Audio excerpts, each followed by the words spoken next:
Legends, Matt here from TC Boxes. Today, I'll be taking you through the ins and the outs of this wicked next-gen Ford Ranger build. We'll be including a cost breakdown of each and every part of it, the entire process from the start right through to the finish. Let's get stuck into it.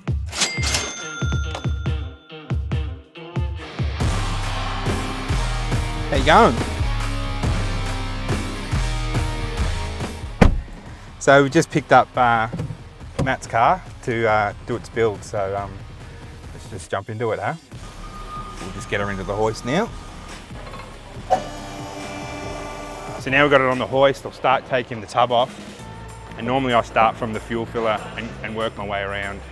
So from the fuel filler, disconnect all the pipes and whatever screws and stuff you need from in there. Move around to the back. I'll disconnect the bar with all the sensors. If you have a look over here, our sensor is housed in the light. So we'll need to take them off, take the sensor out, and then lift her up, take all the wires out, and then she's ready to come off. Need a knife, don't have a knife.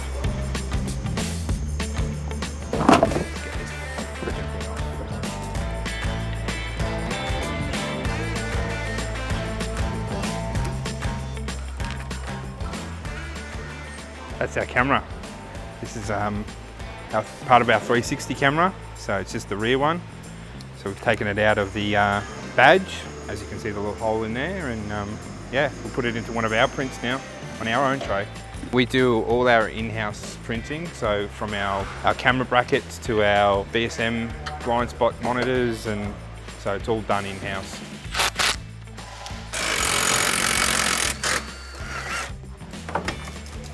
So now we've taken our bar off, we can start looking at our loom in here. This is for our sensors, our park assist sensors, and take them out so we can remount them into our own trays.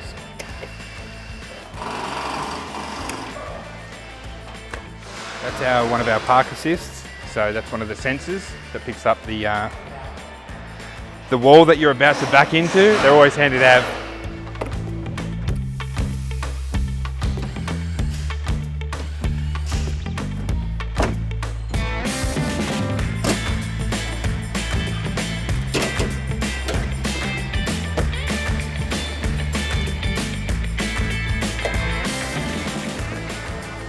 Once we get our light off, the sensor's housed in here.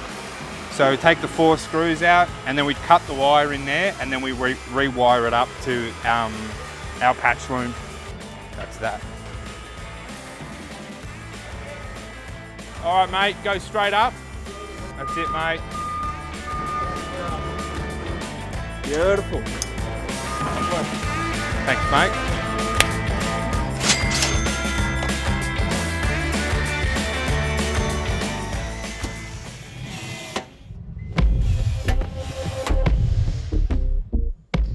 Taken off our tub. It's all ready to go to prep for our tray. We've got our tray over here. As you can see, we're putting a water tank in this one. We've already plumbed this up, ready to go, so it makes it a little bit easier for us, so we're not doing it as the tray's on. So we can prep that today with our wheel guards and our under trays. So I'm just getting the tray ready for flipping.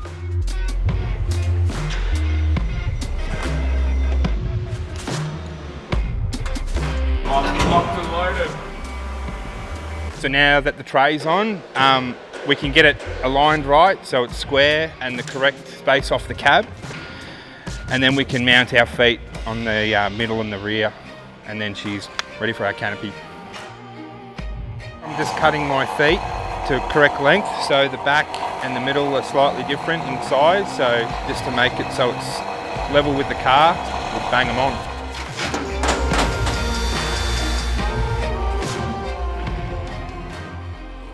An Enerdrive in Matt's Ranger to go on the big boy, so he's the power hub of the whole camp trip from now on, I reckon. Give Shane a run for his money. Pretty simple system. They're all one piece built in. Yeah, so I'll mount that back wall. They're only like 50 mil, 60 mil, 80 mil. But I'll mount that back wall, feed it straight in. Yeah.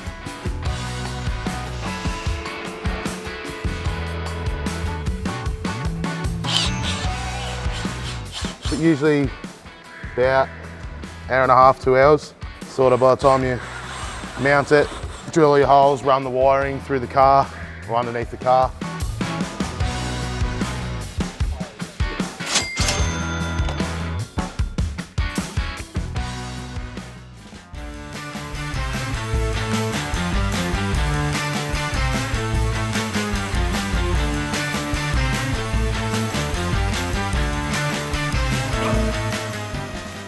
We stopped by our mates at Ironman 4x4. They helped us with some much needed accessories to make sure we're adventure ready. With their extensive range of four-wheel drive accessories, we knew we'd find what we were looking for.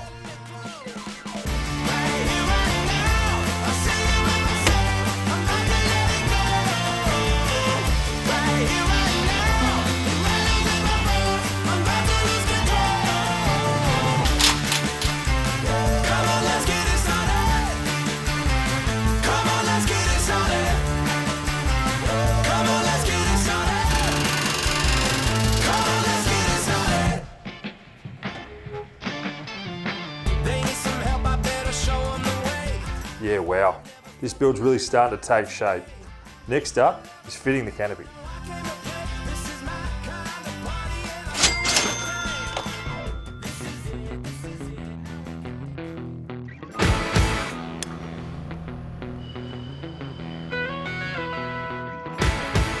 Now the canopy's on, Matt can fit his lights. When he's ready, we can bolt this down and then we can do our wiring and put our under trays and wheel guards on, and then we're pretty much nearly done. Oof. Philly.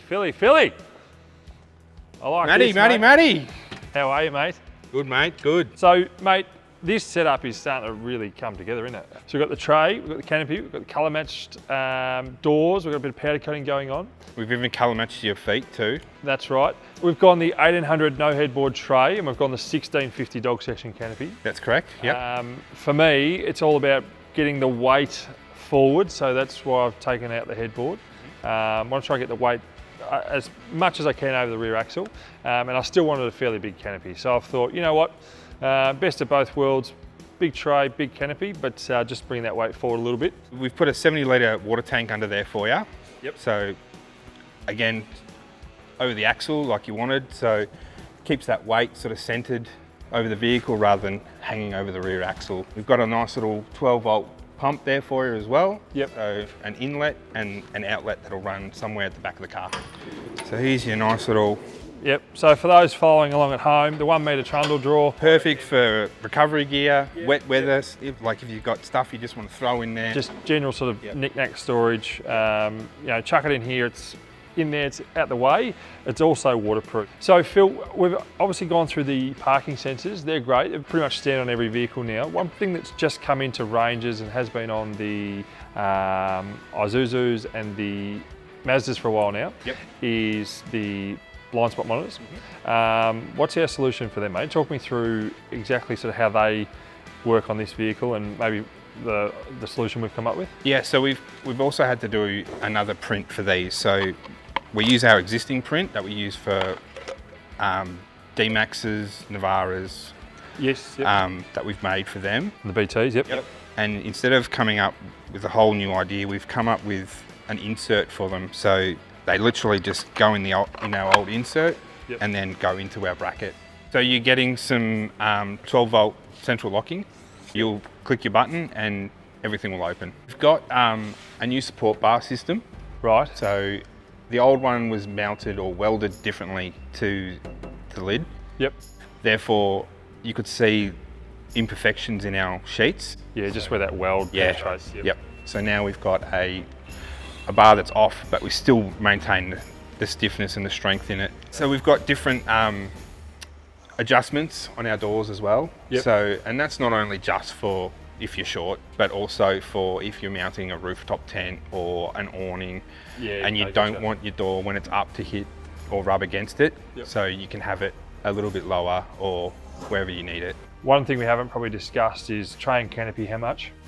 About 340 kilos. All right, yeah, and the water tank with 70 litres of water in it, it's probably going to be, another 75 kilos. A wheel on the back as well. Yep, so we're starting to get up towards that sort of 500 kilos leaving the workshop. I think that's fine, fully acceptable, but when you minus the factory tub, it's about a 360 kilo increase in your weight. So you probably want to consider, well, we highly recommend you consider your suspension.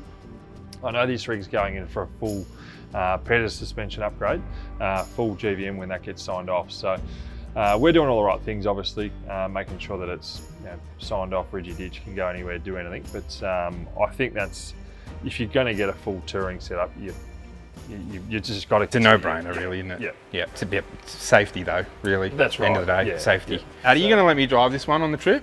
No. You let me drive the other one. Anyway, thanks for putting my car together, mate. And it's been a bloody treat not coming out finished here yet. and seeing.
Get the speaker box loud, hitting that stuff till you hearing that sound.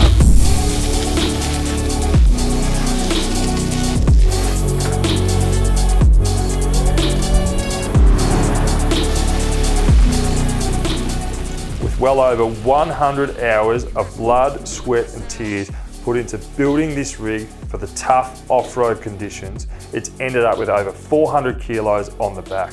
I opted for textured powder coating to help with those muddy bush trips. The team did an amazing job in fitting this rig out, ready for our next TC adventure.